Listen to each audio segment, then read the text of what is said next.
En este segundo bloque lo que vamos a ver son los productos que utilizan tanto los predictores como observadores y los investigadores.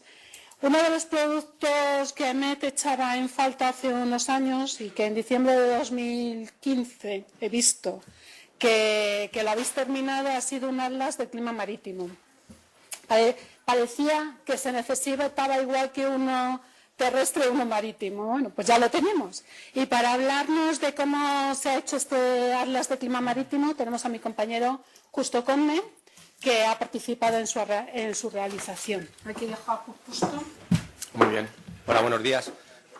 Intentaré ser breve y voy a dar 4 apuntes nada más sobre una parte de la información marítima, que son las climatologías, que bueno, juega quizá un papel secundario, al menos en cuanto a su frecuencia de uso, respecto, por ejemplo, a las predicciones, pero que son también relativamente importantes y hay usuarios que necesitan o que precisan esta información para preparar sus trabajos, sus tareas, etcétera.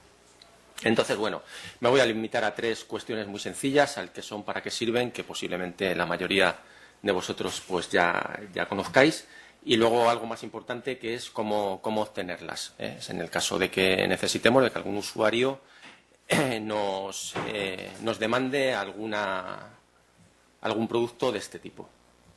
Bueno, en realidad una climatología, ¿qué es? Pues la climatología básicamente es una manera de resumir una serie de datos. Si nosotros tenemos una serie de datos de una variable en un punto relativamente larga y miramos la serie así a palo, pues no extraemos con facilidad ninguna conclusión de esa serie, ¿no? Entonces lo suyo es sintetizar esa información de alguna manera para que sea manejable, entendible por nosotros y poder extraer conclusiones a partir de esa información. ¿De acuerdo? Entonces, la climatología básicamente es un botón que coge una serie de datos y realiza una especie de síntesis de esos datos en forma de representación gráfica, por ejemplo. Bueno, cuando tenemos una serie de datos de una variable en un punto concreto, pues puede haber alguien talentoso, ¿no?, que sea capaz de, mirándola así a simple vista, pues pueda decidir cómo se comporta la variable, más o menos, los promedios y esto. Pero si lo que tenemos es series de datos, un número muy grande de series de datos, cada una en un punto diferente, desde el punto de vista geográfico, pues esto es inabarcable, ¿no? Entonces aquí las climatologías, los campos climáticos son fundamentales, campos climáticos o estadísticos. Vale.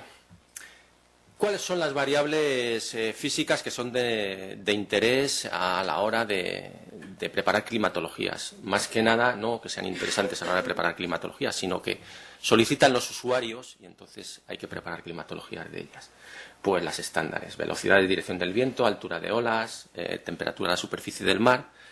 Y luego hay otras que son quizá derivadas o conjuntos de ellas, como puede ser, pues por ejemplo, sobre todo para estudios de impacto costero, que como pueda ser la potencia del oleaje, por ejemplo, ¿no?, que es una variable combinada que combina, digamos, de alguna manera X la altura del oleaje al cuadrado por el periodo. ¿De acuerdo? ¿Y para qué sirven? Pues como toda la información, todo tipo de información sirve pues para tomar decisiones, en particular pues para planificar a medio y largo plazo actividades que los pronósticos diarios no serían capaces de alcanzar, ¿vale? Ahora pondré unos ejemplos. Bueno, a poco que pensemos, pues se nos ocurren 1000 ejemplos, pero vamos, yo pondré 2 extraídos del campo de la ingeniería. Luego presentaré 2 extraídos del campo en el que ahora trabajo yo, que es el campo del apoyo a las Fuerzas Armadas. Y luego un ejemplo más a título anecdótico sobre la investigación, el desarrollo, etcétera. Pero vamos, hay millones. En cada uno de los campos hay millones de ejemplos, millones de necesidades. ¿Vale? Un ejemplo extraído de la ingeniería. Pues, por ejemplo, cuando hay que diseñar una estructura costera o mar adentro que resista las condiciones típicas de oleaje extremo de la zona. Pues en este caso necesitaríamos una climatología de una zona muy reducida, geográficamente muy reducida, ¿vale? Para en esa zona pues construir algo, y necesitaríamos un estudio estadístico de los regímenes extremales, pues por ejemplo de oleaje. Otro ejemplo sería pues cuando hay que hacer un estudio de viabilidad económica de un parque de generación eólica, por ejemplo. Lo mismo, aquí la zona también es relativamente reducida, ¿de acuerdo? Y pues sería, yo qué sé, pues por ejemplo sería necesario el régimen medio de oleaje o de vientos, etcétera, cosas así, ¿de acuerdo? Un ejemplo extraído del campo de apoyo a usuarios.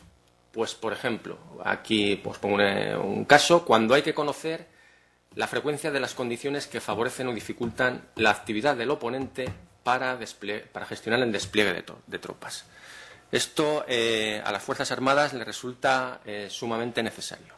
Ellos tienen que planificar una operación y entonces, por cuestiones de logística, les resulta fundamental saber qué condiciones, en función del material y de los recursos que tiene el oponente, son favorables o perjudiciales para ese oponente, para ellos establecer pues eso, sus planes logísticos.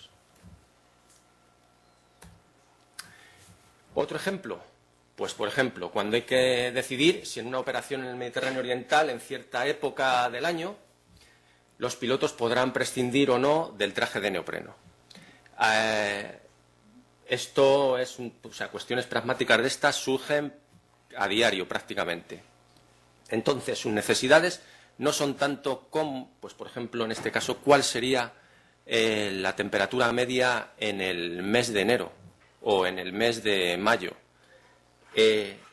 Ellos piden cuál es la distribución de temperaturas en la primera quincena de mayo o la distribución de temperaturas en la última semana de septiembre. Cosas de este tipo. Son, digamos que, campos estadísticos que no son estándares, o sea, dependen mucho del usuario, ¿de acuerdo? Entonces, desde ese punto de vista, tenemos una cierta dificultad, porque no hay, digamos que, unos atlas climáticos, unos informes climatológicos al uso que respondan a la pregunta que ellos te hacen. Entonces, muchas veces, o la mayor parte de las veces, tenemos que construir esa información, ¿de acuerdo? Y bueno, ya a todos vosotros os pasará, a poco que os veáis incluidos o metidos en este campo, os pasará que efectivamente vais a buscar una información que os pide el usuario y encontréis cosas relacionadas, pero que cubren un periodo de tiempo más amplio, más reducido, etcétera, y al final tenéis que pasar por fabricarlas vosotros mismos. Otro ejemplo, pues aquí, por ejemplo, cuando hay que comparar los patrones de salinidad del presente con los de escenarios climáticos futuros, ¿vale? Esto para proyecciones a muy largo plazo, pues es bastante interesante o importante. Otros que casi yo prefiero más que esto, si los hubiera metido, si no se me hubieran ocurrido demasiado tarde, pues cuando hay que comparar patrones de potencia del oleaje en zonas costeras con respecto a los patrones en escenarios climáticos futuros, que eso tiene bastante interés, sobre todo pues para las actividades en la zona de costa. Muy bien, y vamos a la parte interesante, cómo obtener climatologías. Pues las climatologías se obtienen a partir de series de observaciones suficientemente prolongadas en el tiempo. Esta afirmación plantea dos problemas. Dos problemas con términos que intervienen en la definición. Uno es el término observaciones y otro es el término suficientemente prolongadas. El término suficientemente prolongadas lo resolvemos con el reglamento técnico de la OMM, que establece que el periodo climático patrón sea de 30 años. Vale. Pues entonces debemos de procurar que al menos nuestras series pues tengan nuestros 30 años y referidas pues a periodos de referencia que empiezan en el año 1 de una década y acaban en el año 0 de 3 décadas siguientes. ¿De acuerdo? Entonces, bueno, eso es un pequeño inconveniente, la longitud de esas series, pero el inconveniente real es el de las observaciones. Ya han comentado mis compañeros que han intervenido antes que las observaciones sistemáticas de variables físicas marinas han sido tradicionalmente costosas y difíciles de llevar a cabo, ¿vale? No solo ya por el tema, las observaciones de teledetección con el lanzamiento de satélites, que son muy caros, tanto desde el punto de vista meteorológico como oceánico, el lanzamiento es caro, sino desde el punto de vista de la observación tradicional. La observación tradicional en tierra tenía una cierta ventaja, es que tú ibas con los termómetros, los barómetros, los aparatos, le ponías allí 4 tablitas y ya tenías montado el observatorio y ya lo tenías ahí para siempre. En cambio, para medir esas mismas variables en el medio marino, tienes que coger una boya, montar los instrumentos en la boya, llevar la boya pues donde sea y pues dejarla ahí a la intemperie, tener que mantenerla, tienes que fletar un barco, tienes que pagar el flete, tienes que pagar el mantenimiento. O sea, es un negocio ruinoso mantener un sistema de boyas. Así que tenemos que agradecer a Puertos del Estado que sea capaz de mantener uno. En fin, ¿qué consecuencias tienen estas dificultades? Pues que las series de observación en las que son in situ y de teledetección, los satélites meteorológicos, los satélites de observación de medio marino empezaron a lanzarse a finales del año 92, más o menos, pues tienen una longitud reducida o claramente insuficiente, ¿no? En el mejor de los casos, pues para posiciones integradas en una red de boyas clásicos como la de que mantiene Puertos del Estado, pues se puede disponer de observaciones in situ que se remontan a mediados de los años 80, que ya es bastante considerable. ¿De acuerdo?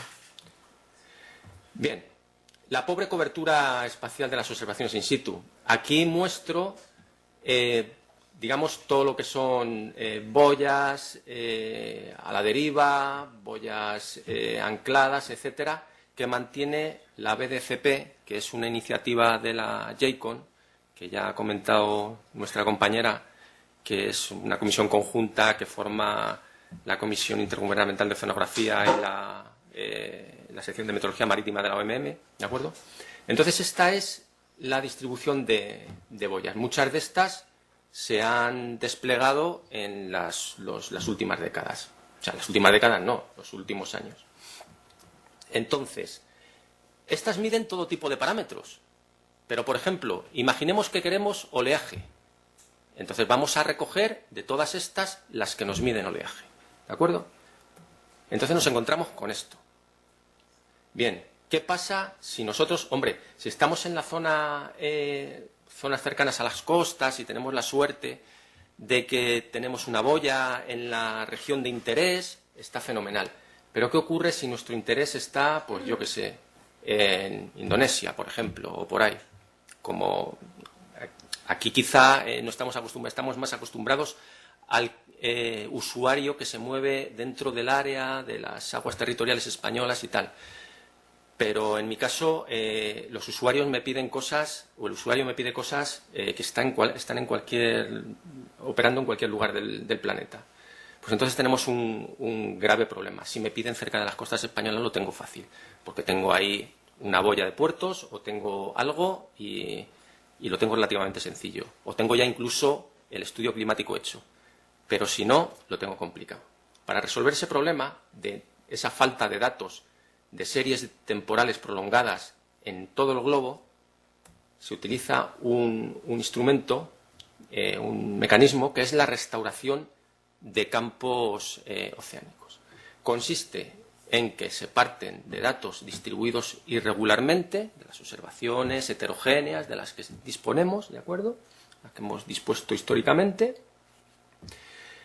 Se procesa esa información, que nosotros técnicamente llamamos análisis, se procesa la información para que todas las variables que parten de la zona izquierda de la imagen sean consistentes entre sí, y obtenemos un campo o matriz regular de datos. Y a partir de este campo o matriz regular de datos, de esta serie de matrices regulares de datos, ya podemos construir nuestros estadísticos, nuestras climatologías, lo que le ayude al usuario. ¿De acuerdo? Fuentes para obtener climatologías. Bien, pues climatologías ya elaboradas, informes y atlas climáticos, o series históricas de campos que tenemos que procesar nosotros mismos para hacernos las climatologías. Informe y atlas, pues ya se ha mencionado aquí también. Tenemos la fuente Puertos del Estado. Puertos del Estado tiene todas sus boyas estudios climáticos realizados de régimen extremal, régimen medio. Se pueden obtener a través de su página web, son de libre acceso. Y en el caso de que nuestra necesidad esté centrada en el área representativa que cubre una boya, pues ahí lo tenemos, no tenemos que buscar más. Otra fuente, pues voy a mencionar el atlas que hemos hecho en AEMET. Es un atlas climático que cubre toda la zona que veis en la imagen y que incluye variables, las que veis ahí, vientos, altura de oleaje, periodo del oleaje y temperatura del agua del mar. ¿De acuerdo? Muy bien. Estas son campos básicos, son campos promedios, son percentiles, son este tipo de campos básicos. Si cuando necesitéis algo os apañáis con un campo básico de este tipo, fenomenal. Si no, pues tendríais que construirlo. Voy a mencionar una fuente externa, que es el Instituto de Datos Climáticos de Hamburgo, que tiene a disposición del usuario el reanálisis del Centro Europeo ORA S4. Es un reanálisis que contiene series de datos que van series de campos que van desde 1985 hasta 2015. Ahí lo que podéis consultar son medias mensuales de esas variables que pongo en la transparencia. ¿De acuerdo? También tenéis el Atlas Oceánico Mundial, que es otra fuente, otro atlas hecho ya para consultar directamente. Y me voy a mencionar las series históricas de campos analizados por si os tuvierais que construir vuestras climatologías, vuestros estadísticos para cualquier necesidad. Os menciono las de referencia. Referencia quiere decir de calidad contrastada y que digamos que son referentes en lo que es el mundo académico y todo eso. Uno de los reanálisis es el ERA Interim. Son series de campos analizados desde el 1979 hasta ahora. Y además de los campos atmosféricos, que en principio para esta presentación pues no tendrían así mayor importancia, incluye también temperatura de la superficie del mar y parámetros de oleaje. Luego está otro reanálisis, el ERA Clean, que va de 1899 a 2010, y lo mismo, es una versión, digamos, ligeramente simplificada de ERA Interim en cuanto al proceso de análisis de los datos, pero incluye las mismas variables. Esos son dos bancos de datos fundamentales para la elaboración de climatologías, en mi caso. Otros dos fundamentales, porque hasta aquí la diferencia es que aquí solo hemos hablado de olas y de temperaturas del agua del mar, pero también es normal que pidan sobre todo corrientes, o sea, parámetros de dinámica oceánica, que se soliciten parámetros de dinámica oceánica. Entonces, el acceso a corrientes y temperaturas, perfiles de temperatura o de salinidad, no están accesibles en ninguno de estos dos bancos de datos. Habría que recurrir a estos dos bancos de datos. A estos dos reanálisis, perdón. Estos dos reanálisis están incluidos en la página del proyecto Copernicus, en el que participan también, como han dicho, Puertos del Estado. Ellos son contribuyentes directos a muchos de estos, a los reanálisis que aquí aparecen. Todos los sistemas de observación que ha mencionado la compañera del IEO, todo eso es información que está incluida en la obtención de estas series de datos analizados, ¿de acuerdo? Y dentro de lo que es la página de Copernicus se puede acceder en particular, se puede acceder a muchísima información, a muchísimos reanálisis. Pero en particular yo voy a mencionar dos por no alargarme más y acabar ya. Uno es el reanálisis de océano ORAP 5.0 del Centro Europeo, ¿vale? La extensión va de 1979 al 2014, aunque año a año se va reactualizando, se va incluyendo un año más, el año siguiente llegará hasta 2015 y así sucesivamente. Y entonces todos los parámetros que incluye o que se pueden encontrar en este reanálisis son los que menciono en la transparencia. Medias mensuales de todas esas variables, ¿vale? Medias en 5 días o medias diarias de altura del nivel del mar, SSH, o temperatura, etcétera. Y luego el otro reanálisis básico de referencia es el Cora Global 4.1. Este lo lleva el centro, bueno, o el responsable es el centro Coriolis, que es francés, y ellos incluyen con toda la cantidad de datos obtenidos in situ, teledetección, perfiladores, etcétera. Con todo eso hacen un reanálisis que ahora se queda en 2014, empieza en 1990, igual que el anterior, se va reactualizando año a año, que incluye medias mensuales tanto de temperatura como de salinidad. Y esto es básicamente, estas fuentes de datos son básicamente las que nosotros usamos para poder dar respuesta a nuestros usuarios en temas de información climatológica o para elaborar atlas climatológicos, como os hemos mostrado, lo que sea. ¿De acuerdo? Pues esto es todo.